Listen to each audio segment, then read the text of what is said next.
वो कहते हैं ना, जैसे एक बछड़ा हजारों गांव की भीड़ में भी अपनी माँ को ढूंढ लेता है, वैसे ही कर्म करोड़ों लोगों में भी अपना कर्ता को ढूंढ ही लेता है। चाहे जैसे भी कर्म कर लो, अच्छे हो या बुरे, वो हमारा पीछा कभी नहीं छोड़ते। आज नहीं तो कल उनका फल भोगना ही पड़ेगा। तो आइए कहानी शुरू करते हैं। एक समय की बात है। एक छोटे से शहर की सीमा के बाहर एक पहाड़ था और उसके आसपास बहुत सारी खाली जमीन पड़ी थी। यहाँ पर कोई नहीं रहता था। उसी शहर में एक कलाकार रहता था जो कि बड़ा ही रचनात्मक और अध्यात्मक भी था। एक दिन टहलते टहलते वह कलाकार उस पहाड़ के पास जा पहुंचा और उसके मन में विचार आया कि क्यों न ये पहाड़ से गिरे हुए पत्थरों से वो देवी देवताओं की मूर्तियां बनाए।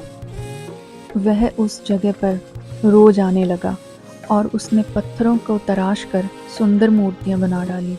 मूर्तियां वाकई में बहुत ज़्यादा सुंदर थी और धीरे धीरे यह बात पूरे शहर में फैल गई। पहले कुछ लोग आए और धीरे धीरे बहुत से लोग आने लगे। उन मूर्तियों को देखने के बाद कुछ लोगों ने पैसे भी इकट्ठे किए और उस कलाकार को दे दिए, जिससे कि उसने एक मंदिर रूपी भवन बना दिया वहाँ पे और उन मूर्तियों को वहाँ पर रखवा दिया।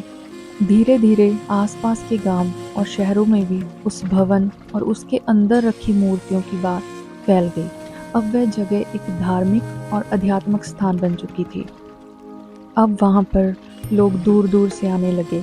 ऐसे ही दिन बीतते गए और वहाँ धन से तिजोरियाँ भरती चली गई। उस स्थान की लोकप्रियता को देखते हुए लोग अपने काम भी वहाँ जमाने लगे। जैसे कि टैक्सी वालों ने गाड़ियाँ चलानी शुरू कर दी, दुकानदारों ने आसपास खाने पीने की दुकानें खोल दी और अन्य सामान बेचना शुरू कर दिया। कुछ दिनों बाद वो कारीगर जो कि उस भवन का मालिक था, अचानक से बीमार पड़ गया और डॉक्टरों से पता चला कि उसे कोई भयानक और जानलेवा रोग हो गया है। जो डॉक्टरों ने उसे यह तक कह दिया कि अब उसके पास कुछ ही दिन बचे हैं और वह मन ही मन में सोचने लगा कि अब तो सारा कुछ सही चल रहा था और भगवान ने ये सब कर दिया।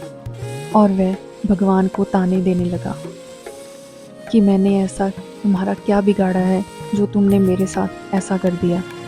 ये तो बहुत ही बड़ा अन्याय है मेरे साथ। एक दिन रात में उस कारीगर को सपना आया और उसने देखा कि भगवान उसके सामने खड़े हैं और कह रहे हैं कि तुम मुझे किस बात के ताने दे रहे हो।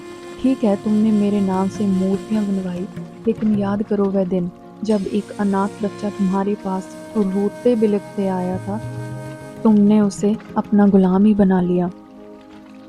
याद करो वह बूढ़ा भिखारी जिसे तुमने आश्रम देने की बजाय धक्के मारकर बाहर निकाल दिया था।